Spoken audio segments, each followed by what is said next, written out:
આજે આપણે આંડો બનાવવાનો છે તે માટે આપણે અહીંયા પહેલાં લેવાનો છે રવો, એક વાટકી રવો લેવાનો છે એને ચાળી લેશું આપણે પહેલાં. હવે ચડાઈ ગયો છે. હવે આમાં આપણે બધી એની સામગ્રી બતાવું. આ છે દહીં, મકાઈ, લીલા મરચાં, કેપ્સિકલ મરચાં, પછી આ ગાજર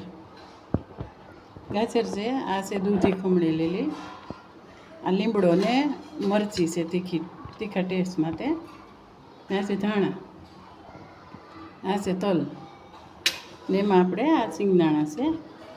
હવે આપણે ખીરું બનાવી લઈશું. એક ચમચી દહીં છે. હવે ગાજર છે,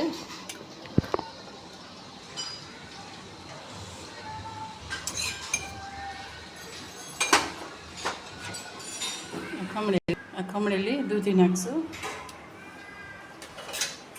આ કેપ્સિકમ મરચાં છે, આ મકાઈ છે, ધાણા છે. હવે આપણે આને બેટર બનાવી નાખશું. એક ચમચી કાપેલી મરચી, એમાં થોડું મીઠું નાખી દઈશું. મીઠું છે. હવે આને આપણે બેટર બનાવી નાખશું. એક વાટકી પાણી છે. લાગે થોડુંક એમ કે કડક છે તો ઢીલું કરવા માટે વસ્તુ નાખવાનું થોડું. હવે આ બેટર બની છે એટલે આપણે એને 10 મિનિટ પલાળવા મૂકી દઈશું. ત્યાં સુધી વઘારની તૈયારી કરી નાખીએ. થોડીક આમાં હળદર નાખશું આપણે, નાને હવે ઢાંકીને મૂકી દઈશું. હવે મિશ્રણને 10 મિનિટ ઢાંકી દઈએ. એક નાની ચમચી ખાવાનો સોડા છે એ નાખી દેવાનો, આમાં હલાવી નાખશું. ને હવે આપણે તેલ ગરમ મૂકી દઈએ. આપણે પેણી મૂકી છે, હવે ગરમ કરવા મૂકી દીધી છે. હવે એમાં આપણે તેલ મૂકશું. હાંડવાનો વઘાર કરવાનું છે. 1 ચમચો તેલ નાખશું.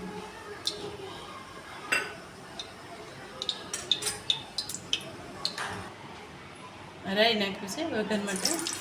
તેલ થઈ ગયું છે ગરમ. આ જીરું છે,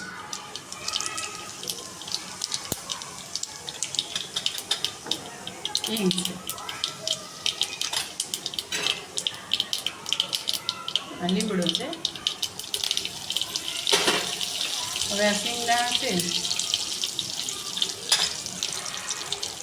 એને થોડાક એવા ખાંડી નાખ્યા છે આખા પાછા, એટલે એનો ટેસ્ટ સરસ આવે.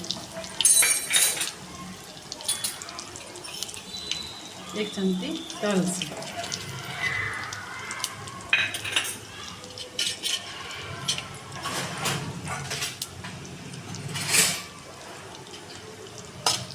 હવે આ પાકી ગયું છે, થોડુંક ખાવા દઈએ.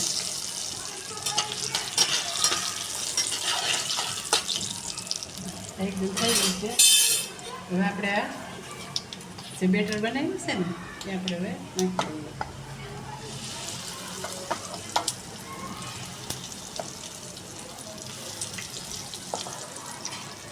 હવે આ નાખી દીધું છે.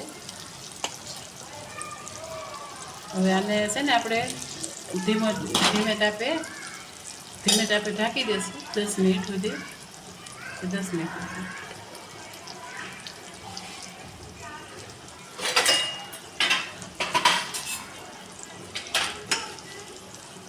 હવે ઢાંકી દઈશું. હવે આ એક પડ પાકી ગયું છે અને આપણે ફેરવી નાખશું. તો જે એક પડ પકાવવાનું છે, એક પડ પાકી ગયું છે.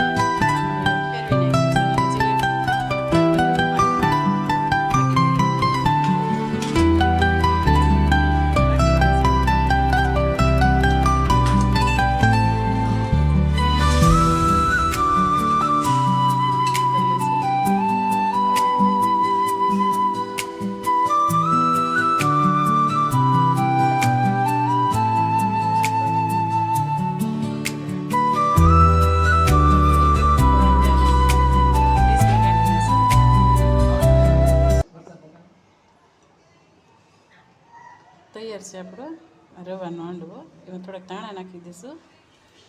હવે એની બાજુમાં સોસ મૂકશું.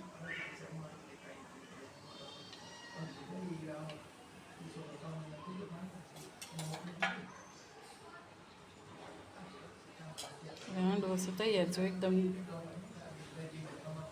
પોચો બન્યો છે, ફૂલીને મસ્ત તૈયાર થઈ ગયો છે આપણો હાંડવો. જો એકદમ અંદરથી પોચો બન્યો છે સરસનો. હવે આ અમે બનાવ્યો તમે બનાવજો.